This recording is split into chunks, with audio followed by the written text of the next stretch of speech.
Hi, hello! Kumusta po? Magandang araw sa lahat. Welcome po sa ating episode. Kumusta sa ating mga kababayan na sa abroad, ating mga OFWs? Mag-ingat-ingat po, ha? Ingat-ingat ang lahat. Magulo kasi ang ibang mga bansa ngayon, kagaya ng Nepal, Pransya, nagkagulo na rin at may isa pang bansa na medyo problematic din sila. Ano po? Nang dahil sa issue ng korupsyon. Dito sa atin, korupsyon din. Sana po hindi tayo mapunta sa ganong pangyayari. Mas matindi doon. Ha? Kumusta din nating mga kababayan? Siyempre, nandito sa ating bansa, sa Pinas, relax lang po. Mapagmatyag lamang tayong lahat. Ha? Kasi po ito, importanteng nakabantay tayong lahat mga Pilipino. Dahil nga po ang mga involved dito sa issue nitong flood control mga kababayan, ay may iilan dito ng mga nasa mataas na antas sa gobyerno. Ano po? Kaya po, mag-ingat-ingat tayo ha. Mapagmatsyag tayo because kinakailangan talaga natin ito mga kababayan. Ano po? Sana hindi tayo matulad doon sa sinasabi kong mga bansa. Ano po? Para po sa ating mga baguhan, sa ating mga bago lamang po nakasunod, paki-subscribe na lamang po ha, sa ating channel, Broadcasters Viewpoint, para lagi po tayong updated sa mga issues dito sa ating palibot. Ano po? Always tayong maging updated dito sa mga pangyayaring hindi po natin ma-imagine bakit nagkaganito tayo. Di ba? Merong ano ito ang mga nangyari natin ngayon, halimbawa na dito sa pinagkaguluhan natin mga kababayan na flood control issue. Parang may divine intervention na nangyari, ano po? Na hindi mabunyag ito kung, di ba? Parang may divine intervention talaga mga kababayan kasi wala tayong alam.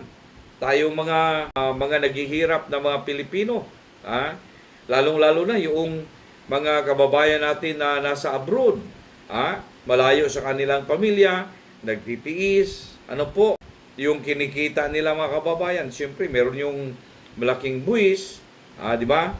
Kaya nga po tinatawag sila na mga bagong bayani kasi malaki ang ambag nila sa ating kaban ng bayan.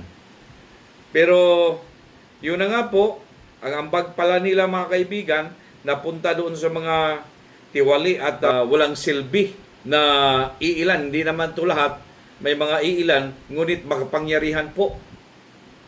Sapagkat kung hindi sila makapangyarihan mga kababayan, hindi ito makapag-allocate o makapaglaan ng pera doon sa mga ginagagong mga proyekto mga kababayan. At siyempre may makasabwat sila. Hindi po ba? Kaya po tayong lahat mga kaibigan, dapat mapagmatyag tayo sa ating palibot. Kawawa naman yung mga kababayan natin, kayo pong nasa sa abroad. Kaya po mag-iingat po kayo. Itong mga bansa na sinasabi ko, magulo sila ngayon doon. Dahil nga sa korupsyon, meron ng people uprising sila doon. Hindi nila gustong manatili pa yung mga opisyal nila na naglulumabis. Dito sa atin may mga nagtatanong, hindi po ba tayo matulad doon? I cannot answer for that. I cannot answer for that. Siguro kung malaman talaga natin mga kababayan na matagal na tayong linuloko nitong mga taong ito at gusto pa rin nilang manatili dyan, meron silang mga ginagamit na kasabwat nila na nagdi-disguise po na sila po ay tumutulong sa investigasyon. Pero yung pala mga kaibigan, sa likod may gustong takpan. Ano po? Alam naman ninyo kung sino yan di ba? Halatang-halata naman na gustong takpan itong mga nabunyag na mga pangalan dito. Kaya nga po, hindi na may tago ngayon. Hindi na may tago. Lumalabas na mga kababayan ngayon, may mga pictures, magkumpadre pala ito sila. Kaya nga po itong nangyari ngayon, kahit anong sabihin mga kababayan itong bagong Senate President natin, na gustuhin man niya maging natili mga kababayan na independente, gusto niyang maging manatiling nandyan ang integridad sa Senado. Pero itong mga lumalabas mga kaibigan ngayon ng mga larawan ay nagpapakita mga kababayan na meron palang link itong dalawa eh. Magkumpadre pala ito si Tito Soto at saka si Speaker Martin Romualdez. Ayan, lumabas na ngayon mga kababayan sa social media, lumabas na. Kaya nga po, kung nakikita mo mga kaibigan, medyo iba ang intonada ni Tito Soto eh. Alam niyo mga kababayan, maganda itong pag-usapan natin dito ha. Si Senator Ping Lacson, kinosyon niya ang bagong Senate President ngayon na si Tito Soto. Sapagkat nakahalata siya. The way minandol ni Tito Soto mga kaibigan itong issue ngayon dito sa flood control nang siya na ay pumalit bilang Senate President mga kababayan. Mukhang nakahalata na si Senator Lacson eh. Nahalata na agad ni Senator Lacson mga kababayan na Senate President Tito Soto mga kababayan eh. Sabihin na lang natin may medyong bias eh. Medyong bias makikita ng mga kababayan diyan. Heroin mo ito nagkagulo sila Nagkagulo sila dito sa custody itong si Bryce Hernandez. Assistant mga kababayan ni Engineer Alcantara.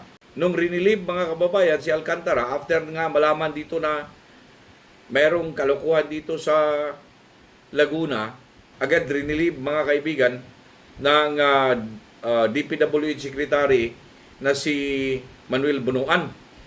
At iniwan mga kababayan itong kanyang assistant district engineer na si Bryce Hernandez. Ito pala sila anak ng tinapang magkasusyo sa kalukuhan pala itong mga ito eh. Biruin mo mga kababayan. May mga aliases pa itong mga hinayupak na ito. Milyon-milyon ang ginamit na pera para maglaro ng casino. Meron silang mga aliases. May nakuha na mga ebidensya si Senator Marcolita. Mga kaibigan, nung siya pa ang chairman sa Senate Blue Ribbon Committee, nung nag-hearing pinakita mga kababayan yung kanilang ID ng LTO na may mga aliases pa sila. At doon daw nagpapakilala pang mga yung isa kasamahan nilang engineer din, nagpakilalang kontraktor. Grabe sindikato talaga mga kababayan. Alam niyo ang matindi dito. Bakit ko gustong pag-usapan ito mga kaibigan? Kasi po, di ba kanina sabi ko, pinapakusyon, magmahinahon si Tito Soto. Kasi po, ang tratamento niya sa minority, parang wala siyang pakialam na doon eh. Kaya sabi ni Senator Lacson, wag masyadong oo nga, majority tayo, pero manipis lang ang diferensya. Ang minority, 9 sila, samantala 15 tayo. What if biglang kinabukasan magbago? Ikaw na naman ang ikokudita. Sa totoo lang, hindi maganda naman ang pagkadala ni Soto sa Senado mga kababayan. Tayo ay observer dito sa mga pangyayari dyan. Huwag ninyong sabihin mga kababayan, meron akong kinikilingan. Lahat naman tayo nakikita natin, hindi po ba? Na-obserbahan natin ngayon paano dinala ni Soto mga kaibigan. You could not imagine. Nagkainitan pa sila mga kababayan, si Soto at saka si Marcolita. Kasi nga po, nung mag-hearing sila ng Lunes, yung mag-asawang Diskaya, mayroon silang sinumpang salaysay at sinabi doon kung sino yung mga tao, mga kababayan na nakabinipisyo po doon sa pera na binibigay nila. Bakit po binigay? Kusang loob ba? Sa ating nakita mga kababayan hindi kusang loob binigay nila kung hindi talagang kinutahan sila. May hinihingi na certain percentage. Hindi po ba? May hinihingi na certain percentage Kaya po hindi kusang binigay. Kung kusang binigay lang siguro, baka pwede sabihin natin, hindi naman ang hingi yan. Pero may certain percentage. In fact, may taga-kolekta pa. Ano po? Ngayon, nung tinanong na nila mga kababayan, itong si Bryce Hernandez, nakita nila na mukhang hindi ito, parang hindi remorseful Kahit na pinapakita ang lahat ng mga nakalap na ebidensya, mga kaibigan ng Blue Ribbon Committee. Ayaw pa rin aminin. Di ba po? Kaya po, walang magawa sila, kinontempt. Nung kinontempt, siyempre, what is the effect of contempt? Makukulong ka, madilitin ka. Hanggang sa kung kailan ka gusto magsabi ng totoo. Bago ka pakawalan. Or magdepende na sa kanila kung ikaw talaga pakawalan nila. Pero siyempre, gusto nilang hanapin ang totoo, gusto magsabi ka ng totoo bago ka pakawalan. Kinabukasan, itong Congress naman, nanggugulo. Gumawa daw sila ng investigasyon, yung TRICOM nila, ay ang ginawa, para bang naging lugaw na tuloy ang resulta. Si Hernandez dito sa Senate, mga kababayan, kaya nga na-contempt, ayaw sabihin ang totoo.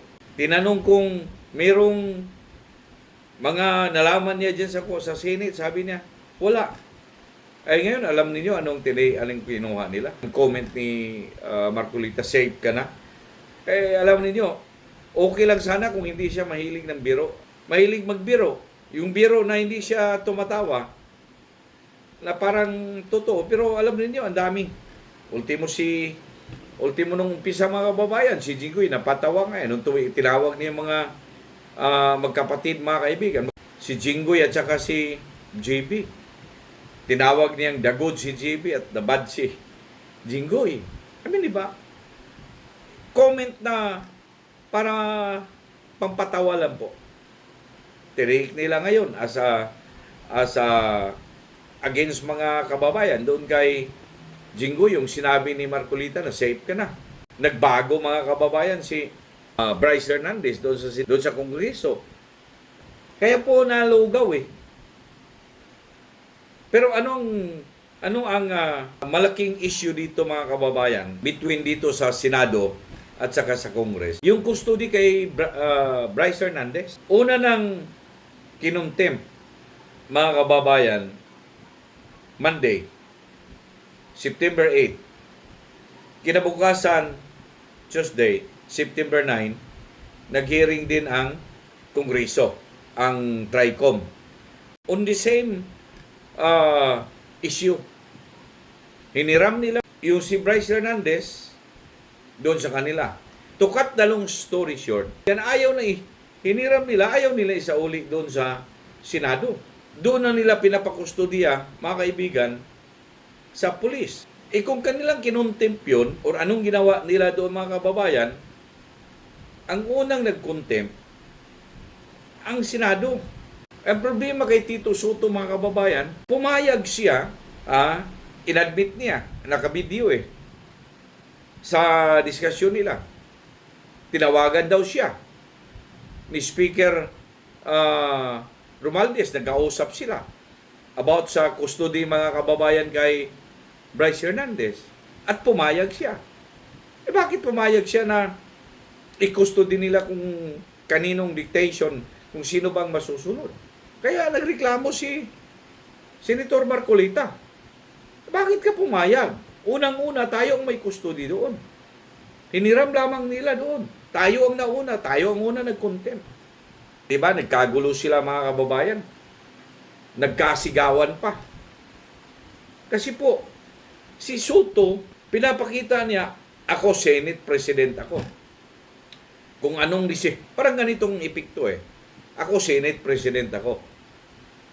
Huwag kayong kikibo dyan kung anong gawin ko. Parang ganon. Nagreklamo si Marcolita. Pinalitan nga siya nung nagkudita sila, nag-change sila ng Lunes, ng hapon, nag-change leadership sila. Si Soto ang linagay, mga kababayan, as Senate President. Tinanggal nila si Marcolita, pero ang contempt nangyari, mga kababayan, before pa nag-change ang Senate. Ang ibig sabihin na balido kung ano yung kanilang ginawa prior pa man, mga kababayan, nung pagbabago. Hindi ka naman Blue Ribbon Chairman. nung ginawa ko. Oo. Pero, kinontempt siya nung ako ba'y chairman. Hindi mo man lang sinabihan, nagpaalam, doon sa pumalit sa akin, na si Senator Lacson. To cut the long story short, mga kababayan, si Soto, kinukusyon ngayon. Mag-ingat ka. Kasi nakapansin siya na mukhang iba ang dating ni Soto Mahahalata na mukhang gusto niyang ililihis sa mga kababayan Mukhang ayaw niyang may maugkat pa dito na mas malalim, mga kaibigan. Kaya kinukusyon ngayon ni Senator Lacson. Manipis lang. Baka kinabukasan, hindi ka na ang maging Senate President. Yung grupo nila ngayon, mga kaibigan, galing yan yung iba. Dito sa grupo dati ni Marcolita, grupo nila si Escudero, lumipat lang doon sa kadailanan, sila lang ang may alam. What if nakita na nila ang hindi magandang pagpapatakbo ni Soto? May bulong-bulungan na ngayon, mga kababayan. Mausap-usapan, it's either Alan Cayetano or may isa pang gustong may bigay ang Senate President. And also, Joel Villanueva, dapat may balik, mga kababayan, siya sa kanyang committee. I mean, di ba? As a majority floor leader. Kasi po, parang iba talaga. Hindi matatago yan, mga kababayan. Nakikita lahat natin yan. Halatang-halata si Soto Parang hindi siya after na mahanap talaga ang katotohanan dito, mga kababayan, kung sino talagang involved. Alam ninyo, ito ang subject na pag-usapan natin. Bantayan na lang ninyo, mga kababayan. Sa next episode natin, pag-usapan natin, mga kababayan. Kasi nakasinto tayo ngayon kay Diskaya Nakalimutan na yung iba. Ating pag-usapan yan sa next episode natin. For your comments, just write it down below. At huwag kalimutan naman mag-subscribe sa ating channel Broadcasters Viewpoint. Paki-share and like naman at don't forget to hit the bell button para lagi po tayong updated.